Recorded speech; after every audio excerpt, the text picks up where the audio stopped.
bienvenue chez Jess Harmony. Je suis votre initiatrice tantrique depuis 2011. Je vous aide à vous reconnecter à vous-même par la voie tantrique et la sexualité sacrée. Pour recevoir mes vidéos régulièrement, n'hésitez pas à vous abonner à ma chaîne. On désire être authentique avec soi, avec l'autre. Ce désir est donc de l'énergie sexuelle. Alors tout d'abord, comme on l'a vu déjà préalablement, il s'agit d'une évolution personnelle. Chacun doit découvrir son moi profond, sa complétude et apprendre les techniques. Donc il y a des techniques propres à la femme et des techniques propres à l'homme qui sont différentes. Donc une fois chacun ayant appris ces techniques, ils pourront continuer l'aventure ensemble. Alors bien sûr, on peut tout à fait faire l'amour avec quelqu'un, et ça m'est arrivé, quelqu'un qui n'est pas du tout initié. Ça ne nous empêche pas de faire nos propres techniques tantriques.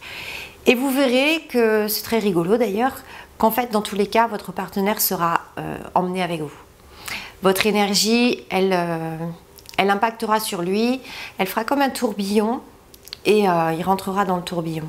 Il ressentira quelque chose de beaucoup plus fort et des sensations différentes.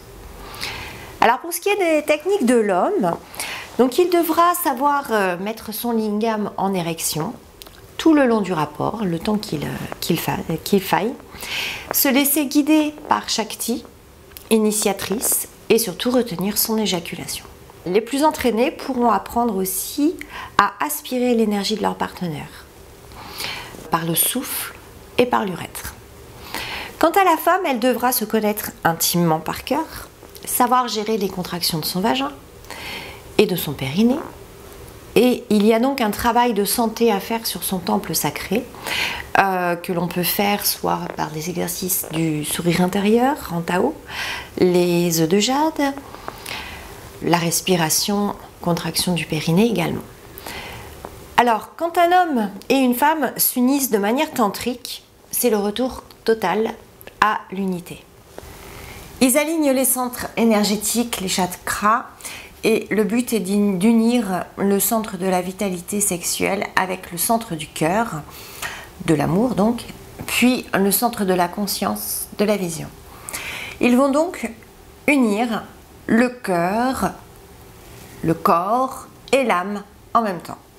Shiva est en érection, il s'élève vers le ciel, son physique montre la voie à Shakti, qui elle possède l'éros, le désir qui part du bas, de la terre-mère.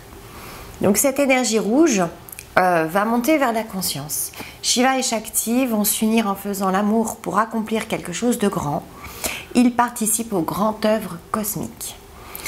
Ils vont intégrer au plus profond d'eux-mêmes la célébration de la vie, en la créant également. Alors pas forcément à chaque fois par un bébé, hein, rassurez-vous.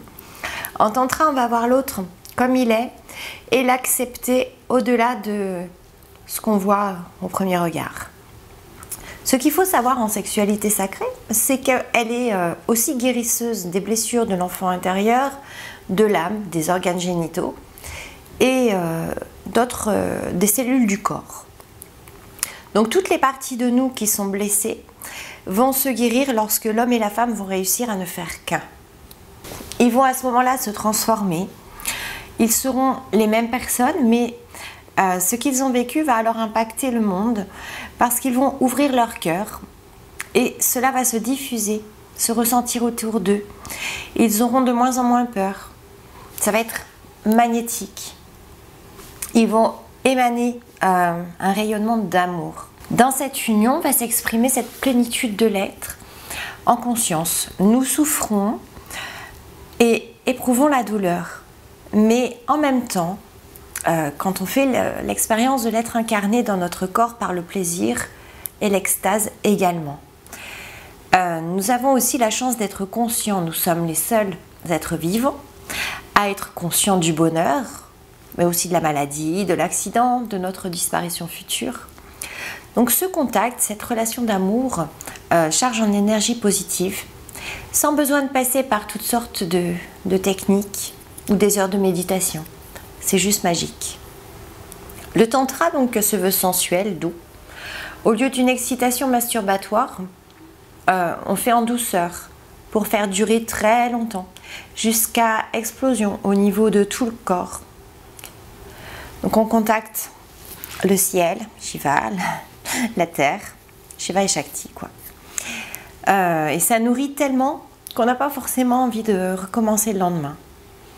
C'est un petit peu... Alors vous allez imaginer que le gland du sexe du lingam, de l'homme, est une bombe atomique et que chez la femme, c'est au niveau du col de l'utérus. Et avec des va-et-vient, ils ne se rencontrent pas vraiment. Mais quand ils sont collés l'un à l'autre, donc les bombes explosent littéralement et ce sont les deux corps qui reçoivent l'onde de choc et qui prennent possession de l'orgasme. Donc on contacte chaque cellule des corps qui peuvent se réveiller très profondément et au lieu de se fatiguer, de vieillir et de perdre de l'énergie, c'est en fait tout le contraire qui se passe. Donc on irrigue les organes internes, donc moins de vieillissement, plus de joie, plus de santé, plus d'ouverture du cœur et de la voix. D'ailleurs, petite info à savoir, lorsque quelqu'un lâche prise, il peut y avoir des démons qui remontent et on peut s'attendre à une multitude de réactions différentes. Donc n'y prêtez pas attention, le corps c'est exactement ce qu'il a besoin de faire et tout ce qui se passe est ok. C'est très bien comme ça et c'est même bon signe que ça fonctionne bien. Alors une fois que l'homme et la femme sont séparément initiés, ils vont pouvoir se réunir ensemble et pratiquer le sexe tantrique. Donc cela passe par des rituels. On se prépare un temple divin, un espace chéri et préparé par l'amour et le respect. Ensuite, chacun va se préparer, méditer pour se retirer de la tête tout stress et énergie négative accumulée dans la journée. Parce qu'il faut vraiment libérer son mental. Si on est stressé, si on pense à autre chose, c'est foutu. Prendre soin de son corps, de le relaxer, de se détendre. S'il y a des tensions et des douleurs, se préparer à être nu, à se dévoiler totalement et cela passe par se mettre à nu également.